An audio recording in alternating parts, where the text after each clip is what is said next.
Kahala, Yahweh, Bahashem, Yahweh Shah, Brakatehawa, Brakatehawa Brakatehawa, Brakatehawa Shah, Brakatehawa, Brakatehawa Shah, Thawada, Kwam Yasharala. I'd like to give double honors to the elders, apostles of Great Millstone that teaches truth, which I believe the Holy Scripture line up with prophecy is 100% of the truth. Brother Malakama, and doing a lesson today with the title being balance. That's just, that's going to be the title of the lesson, is about balance. And one thing about our Lord and Savior, Yahweh Ba'ashem, Yahweh Shai, he's all about balance, man. And people need to understand that it's not just all one way with him. He's balanced on both sides, So the first precept I'm going to bring out is going to be Proverbs chapter 11, verse 1. A false balance is an abomination to the Lord, but a just weight is his delight. So the Lord is about having a complete and total just weight. If you ever look at a balance, you have two sides of it, and you can't have one side that's overweighing the other. And that's the same thing in our everyday. We pattern ourselves after Yahweh Shai. In our everyday walk, we have to have a just balance within ourselves, and how we deal with other people, how we deal in this world, and how we deal with this truth, and we have to have a balance, even with this truth, because, we have to put time in to this truth, but we also have to live in this world as well. So we have to find that balance that works best for us, Proverbs chapter 16, verse 11. A just weight and a balance are the Lord's, Yahweh. All the weights of the bag are his work. So the work that you put in to this truth, man, it's going to weigh out in the end.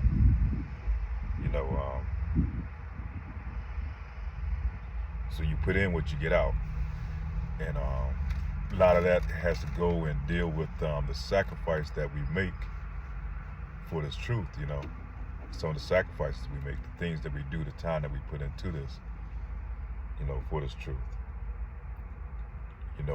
It's like anything, if you're into sports or you ever been on any type of team or whatever, and the time that you put in for that training into that sport or whatever that you're trying to do, what you get out of, which in order to get your gains and things that you get out of is what you put into it. It's just not going to, if you don't put any time into your training, you're not going to receive anything on the back end of it. You're not going to benefit.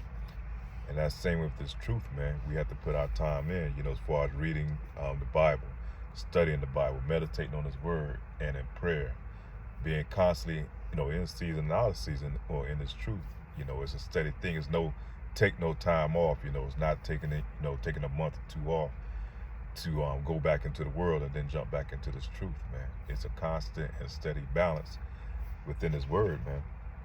Watching the lessons, learning, getting edified, through different lessons, watching other brothers.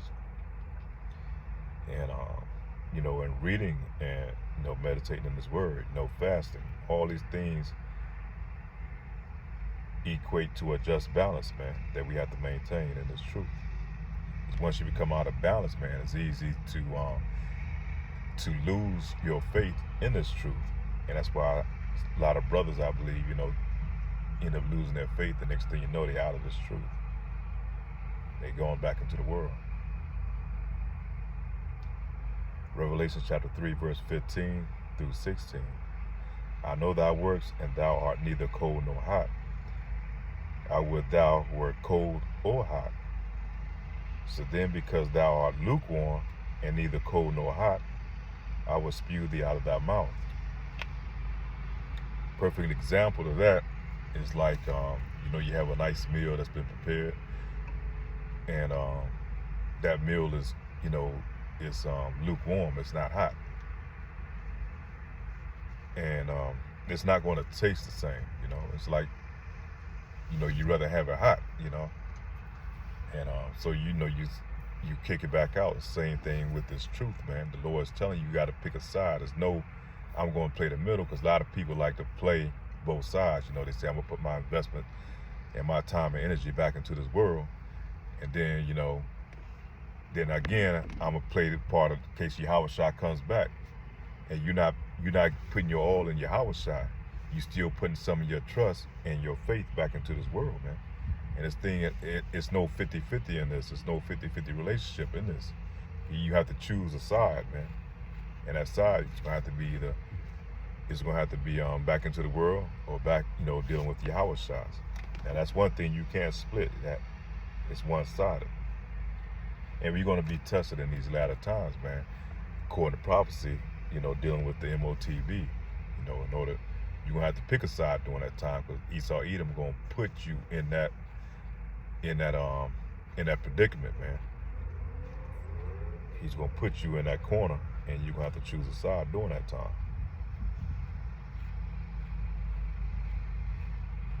So the Lord don't want you in this truth halfway in this truth, and one foot back into the world, man.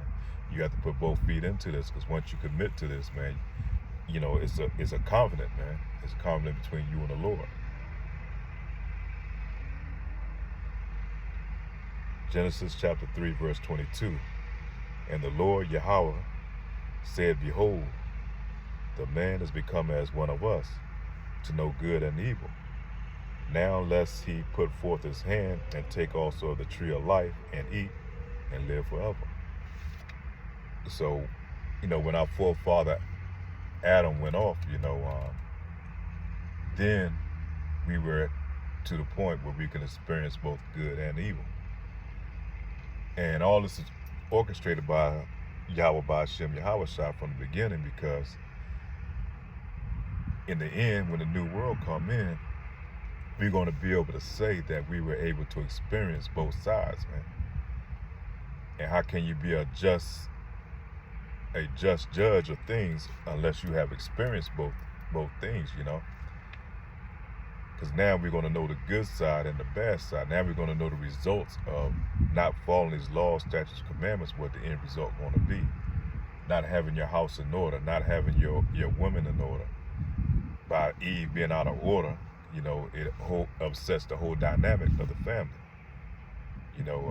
By Jake, sleeping with other men's wives, the cost and effect of that. All these things, man, play an intricate part in us learning how to be able to be judges over the earth, because Lord said when he come back, when we come back, we're gonna be rulers over the earth. So we're gonna have to be in a judge type position, man. We're gonna have to make decisions. And how can you know unless you've been in that predicament? You've been in those shoes, so you can make a better judgment during that time. So it's good that we know both good and evil, and that way we can give a just balance, a just decision. Because a lot of these judges that we have, that you go to these courthouses, they corrupt, man. They ain't never had a hard time. They don't know how to empathize with people that's coming before them. And then these courts are really set up to upset the balance anyhow, because most Jakes are the ones that's filling up these courthouses, and Jakes is the ones that's given more time, when they go down there and face these judge. That an Edomite go down there and face a judge, and one of you Jakes, that Edomite could do the same crime, and he's going to get probation, sent home, and a slap on the wrist, and probably some type of therapy. You Jakes go down there, you're going to get the harshest sentence that's going to be handed out to you. Not only fines, court costs, and sometimes imprisonment. So it's an unbalanced, unfair justice system that we're dealing with in this system, because really, we up under our oppressors. That's why you find them courthouses full up with Jakes, man. They paying all those court costs and fees. They paying for those lawyers and all that. This is a very unjust, unbalanced system, and that's why it's not going to last, man.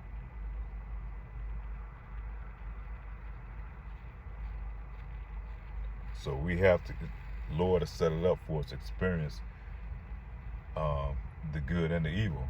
And I remember always seeing a video that the Elder Apostle Tahar put up, I think Elder Appa Vivens put up, and he was speaking. He said, I always remember that video, man, because he had a very powerful voice and he was speaking. He was saying, Lord has set it up that we're supposed to experience both good and evil, man, so that we can learn. We can learn from it. Because a lot of Jakes always say, well, why the Lord, let us go through all this and such, because we don't know the ways of the Lord, man. Our wisdom is so minor, so small and minute compared to what he does, man. We're not even we can't question why he put us through what we went through, man.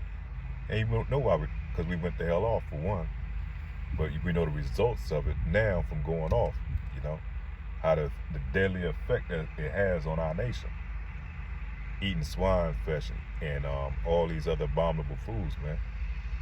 We see the results of it, man. Jake with high blood pressure, diabetes, getting the foot cut off, and kidney and liver diseases, all these things, man. We know the results of breaking the law, statutes, and commandments, man. Doing what the Lord has told us not to do. The book of Ecclesiasticus, chapter 2, verse 5. For gold is tried in the fire, and acceptable men in the furnace of adversity. So us going through that fire, man, and going through our trials and tribulations, man, is what balances us out, man. Because a lot of times we can't appreciate the good things until we've been through some of the bad things, I, for myself, sometimes, when things are going good, and no pain and no, everything is, it's just, just seems like it's perfect, then we kind of get complacent, man. We begin to forget.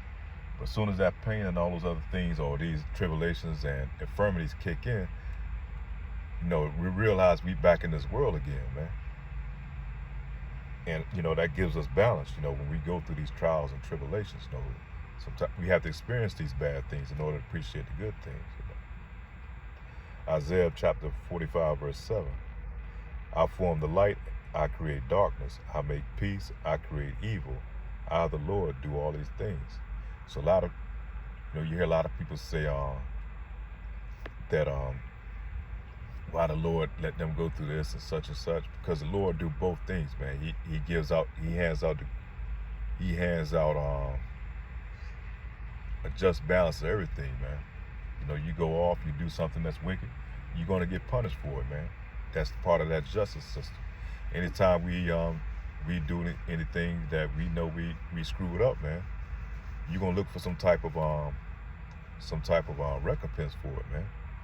Same thing with your parents. You go out there and fuck up, and you get caught stealing, or you're out there showing off in school. When you come back home, it's got to be a recompense for it. And that's same with in life here in this truth, man. So a lot of times what people going through is the shit that they done before in the past, man. It's all about balance, man. The Lord he's justice. He's righteous in his justice, man, that he hands out, that he delivers out. And that same way for these devils, man. Don't think that all the shit that they've done in the past is not going to be dealt with, man. It's not going to be a recompense for that. All the hell that the devils have done and put the world and our nation through, man, it's going to be a recompense for that. They're going to get theirs when the Lord comes back, man. And when they go into that hardcore slavery. So the Lord creates the dark, man. Ain't no such thing as Satan out there doing whatever he want to do, attacking people. He don't have free will to do that. He gets that authority, and he has to check in with the Most High Commander, Yahweh Ba'ashem Yahushua, in order to do those things, man. It's not on his own, man. And Lord, on the left-hand side is Satan. On the right-hand side is Yahushua and the angels, man.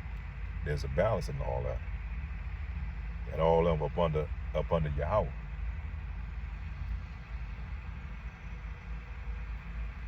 Matthew, the book of St. Matthew, chapter 25, verse 33. And he shall set the sheep on the right hand, but the goats on the left. Now we've been the sheep of those of us on Israel. And the goats are Esau, Edom, man, those other nations.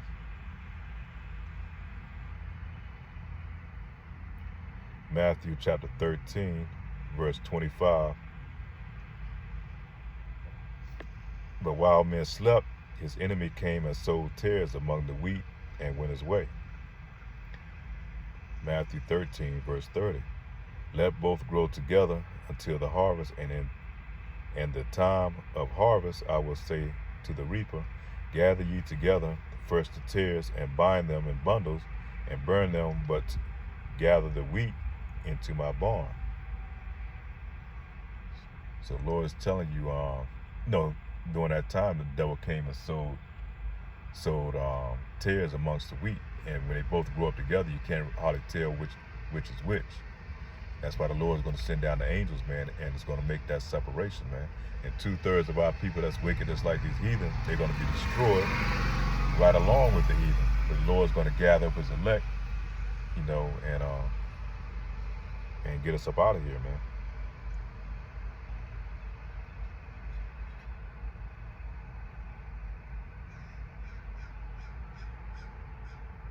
Second Chronicles chapter 15, verse 7. Be ye strong, therefore, and let not your hands be weak, for your work shall be rewarded. For your work shall be rewarded.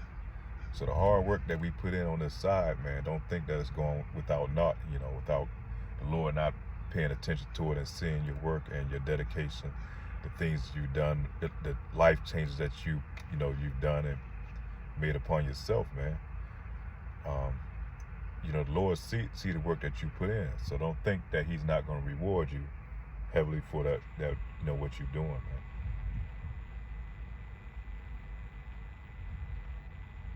And it's easy to get complacent out here and think that that the Lord is not seeing what you're doing, the sacrifices you made, because tribulation's still kicking in and things are happening. They happen for a reason. Only the Lord knows why you go. Sometimes some of the things that you go through and what you go through.